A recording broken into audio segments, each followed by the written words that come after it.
তৃতীয় আৰু চতুৰ্থ বৰ্গৰ চাকৰি দিয়াৰ নামত ধন সংগ্ৰহৰ অভিযোগ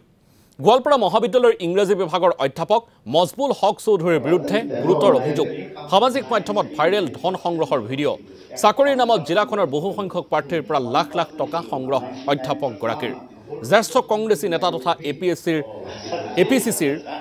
সদস্য অধিবক্তা আমজাদ আলীৰ পুত্ৰ মজবুল হক চৌধুৰী সামাজিক মাধ্যমত ভাইৰেল হোৱা এই ভিডিঅ'টো কেতিয়াৰ সেয়া বৰ্তমানলৈকে নিশ্চিত নহয় কোন পদৰ বাবে অধ্যাপকজনে ধন সংগ্ৰহ কৰিছিল সেয়া স্পষ্ট হ'ব আৰক্ষীৰ অনুসন্ধানত এপিনে এই সন্দৰ্ভত বাতৰি সম্প্ৰচাৰ হোৱাৰ পিছতেই পলাতক হৈ আছে অভিযুক্ত মজবুল হক চৌধুৰী চাকৰি দিয়াৰ নামত এজন যুৱকৰ পৰা 6 লাখ টকা পৰ্যন্ত লৈছিল অধ্যাপক মজবুল হক চৌধুৰী এই মুহূৰ্তত আমি প্ৰতিদিন টাইমৰ দৰ্শকসকলক এই দৃশ্যাংশটো দেখুৱাইছোঁ আপোনালোকে মন কৰক আৰু তাত কিছু কথোপকথনো আছে আপোনালোকে নিশ্চিতভাৱে শুনিছে বৰ্তমান সময়ছোৱাত এয়া মজবুল হক চৌধুৰী হাতত মোটা অংকৰ ধন সংগ্ৰহ কৰিছে আৰু সেই সময়ছোৱাৰ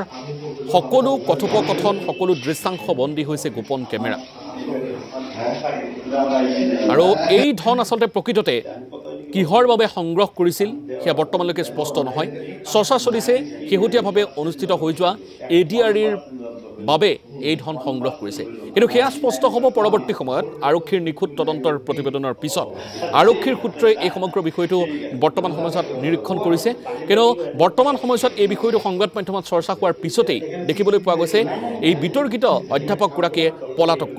পলাতক হৈছে আৰু ভাইৰেল ভিডিঅ'টো কেতিয়াৰ বৰ্তমানলৈকে নিশ্চিত হোৱা নাই